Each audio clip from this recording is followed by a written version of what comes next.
The princesses were dying in his arms, and Thane Blackwood couldn't let go. He'd found them an hour ago, two small alien children, their emerald skin fading to deathly blue-white, barely breathing in the freezing coolant bay. Now they clung to him with desperate strength, faces pressed against his chest, drawing heat from his body like drowning victims gasping for air. The workshop door exploded open. Queen Seraphina moved like liquid death, her amber eyes blazing as they locked onto her daughters. Behind her, armed guards fanned out, weapons raised. The temperature seemed to drop 10 degrees from her presence alone. "Step away from my daughters." Her voice could cut diamond. "Bad idea." Thane tightened his hold on the children. "Every time I try to put them down, they get colder."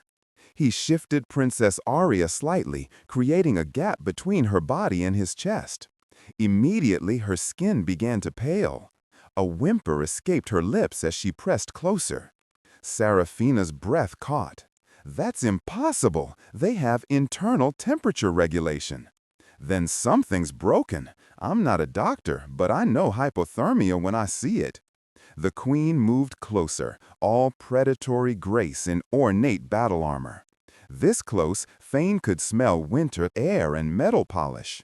Her gaze swept over him, assessing, calculating, something else he couldn't quite name. "May I?" She reached toward Aria's face, stopping just short. Thane nodded.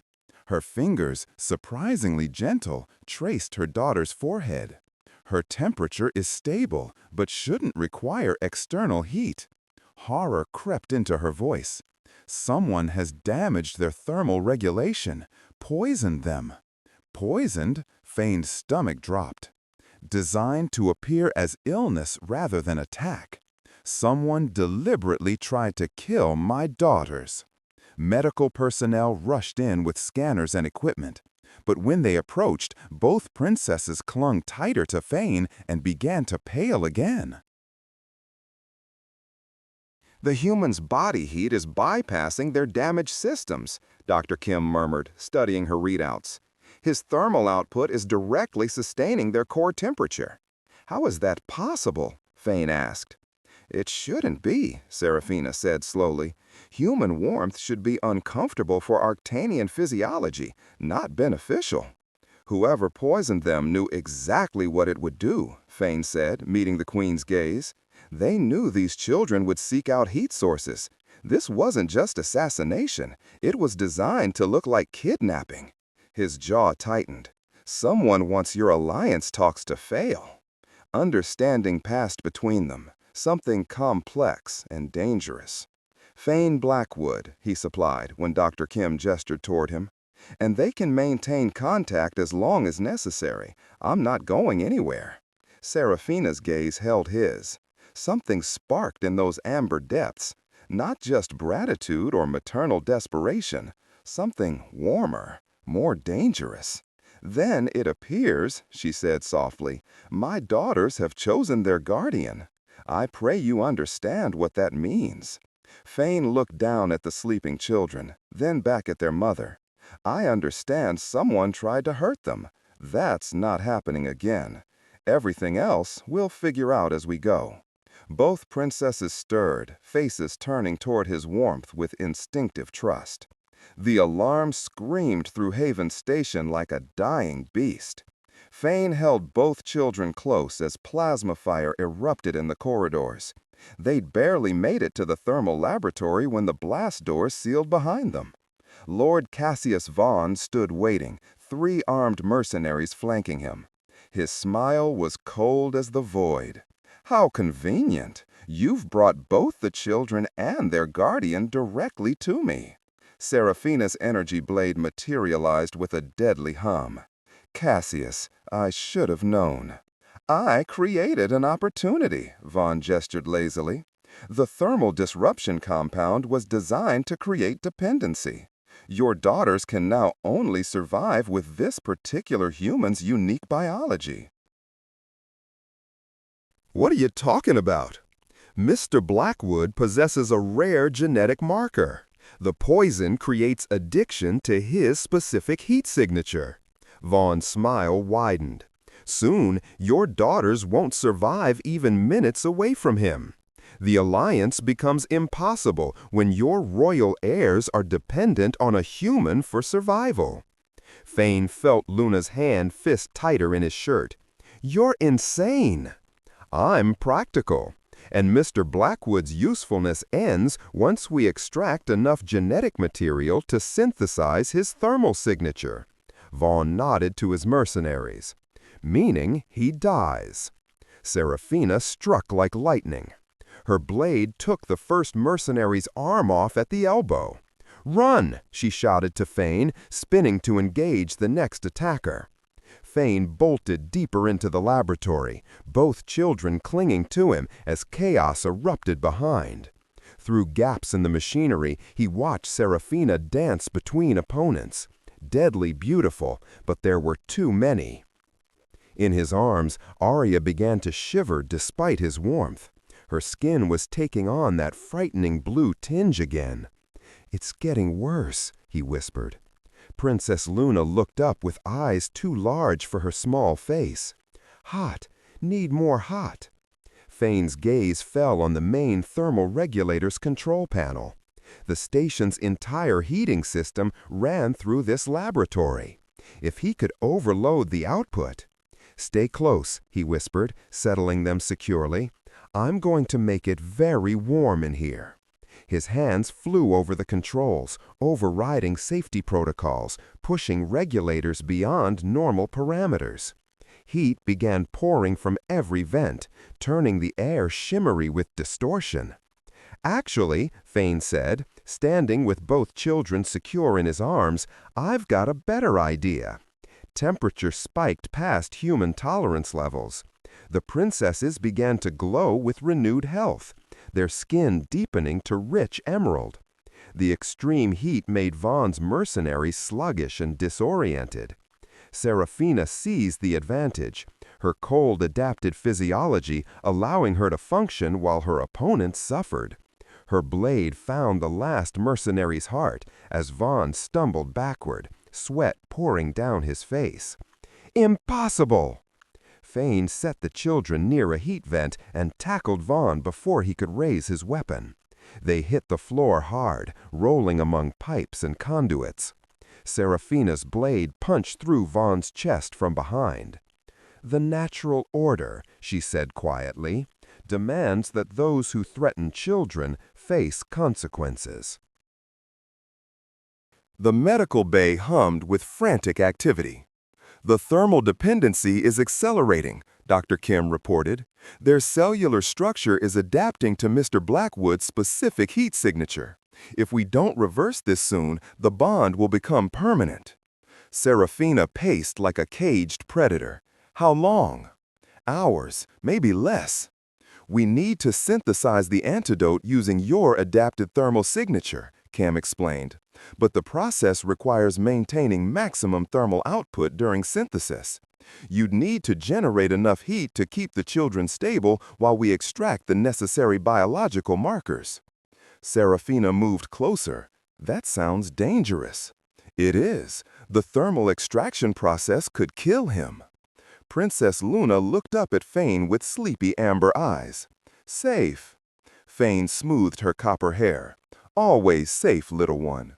"You cannot ask this of him," Seraphina said fiercely. "You cannot ask a man to die for children who aren't his own." "They are now." The words carried more weight than he'd intended.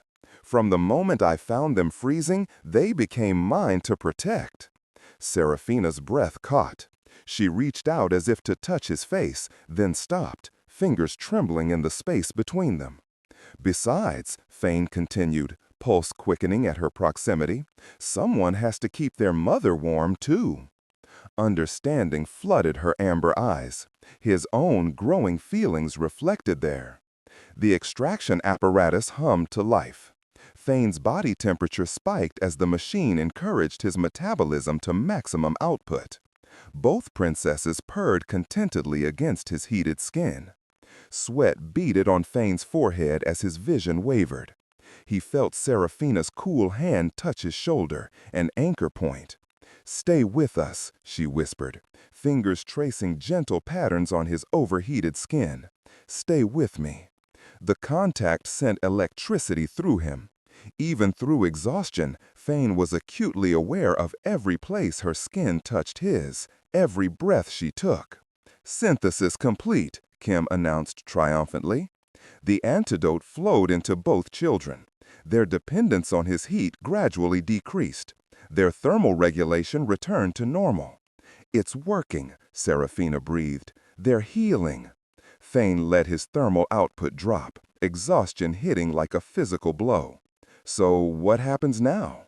Seraphina's smile was radiant. "Now we discover what happens when a queen falls in love with her daughter's guardian." 3 days later, Thane stood in the observation deck, watching stars wheel past the viewport. Soft footsteps announced Seraphina's approach. She'd traded battle armor for elegant deep-green fabric, her copper hair unbound. "The Council has agreed to continue alliance negotiations," she said. "There's been another development. The Royal Council has voted to establish a permanent embassy here. Someone will need to serve as our primary liaison." Thane's stomach tightened. "You're leaving?" "Not exactly." She turned to face him fully, vulnerability in her expression.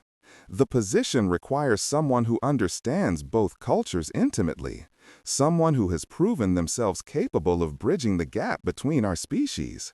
"You're offering me a job?" "I'm offering you a choice." She stepped closer, hand rising to rest against his chest. "You could continue thermal engineering, or you could accept the position of human Arctanian cultural liaison." Her fingers spread over his heart. "The role comes with benefits, such as working closely with the Arctanian Queen, such as helping raise 2 little princesses who have already decided you're the most important person in their universe besides their mother." Thane's breath caught. "Such as?" She turned to face him fully, vulnerability in her expression. "The role comes with benefits, such as working closely with the Arctanian Queen, such as helping raise 2 little princesses who have already decided you're the most important person in their universe besides their mother." Thane's breath caught. "Such as?" "Sharing quarters with someone who discovered that human warmth can be addictive in ways that have nothing to do with thermal regulation." Her voice dropped to an intimate whisper. "Someone who found that the man who saved her daughters also saved her heart." Thane covered her hand with his. "Your people will accept a human in your court?" "My people will accept whoever their queen chooses. And I choose you, Thane Blackwood." Her amber eyes searched his face. "Not just because you saved my daughters. I choose you because when I look at you, I see home." The observation deck door slid open. Princess Arya and Princess Luna ran across the polished floor. "Thane," Arya called out. "Mama said you might go away. You can't go away." Luna attached herself to his leg. "You stay. You warm." Thane knelt to gather both children. "I'm not going anywhere, little ones. Your mama has offered me a very important job, taking care of you and your mama, making sure you all stay safe and warm and happy." "Forever?" Luna asked hopefully. Thane looked up at Seraphina, seeing his own feelings reflected in her radiant smile. "Forever." "Good," Arya declared with royal authority. "You belong to us now." "Actually," Seraphina said, kneeling beside them, "I think we belong to each other, all of us together." She leaned forward and pressed her lips to his. The kiss was gentle at first, then deeper as years of loneliness melted away in the warmth they created together. Her skin was cool silk against his, but where they touched, heat bloomed like flowers in spring. When they separated, both children were giggling. "So," Thane said, pulling Seraphina up with him, "when do I start?" "Immediately. First task, relocating to the royal quarters. Second, learning Arctanian lullabies." Her smile promised adventures far beyond cultural liaison work. And the third involves discovering exactly how warm a queen can get when she's properly motivated. As Princess Luna tugged his hand and Princess Arya chattered excitedly about showing him their favorite hiding places, Thane realized that sometimes the greatest adventures began not with grand quests or heroic deeds, but with the simple choice to open one's heart to the warmth of an unexpected family. The thermal guardian had found his home at last, in the embrace of those who needed his warmth as much as he needed theirs.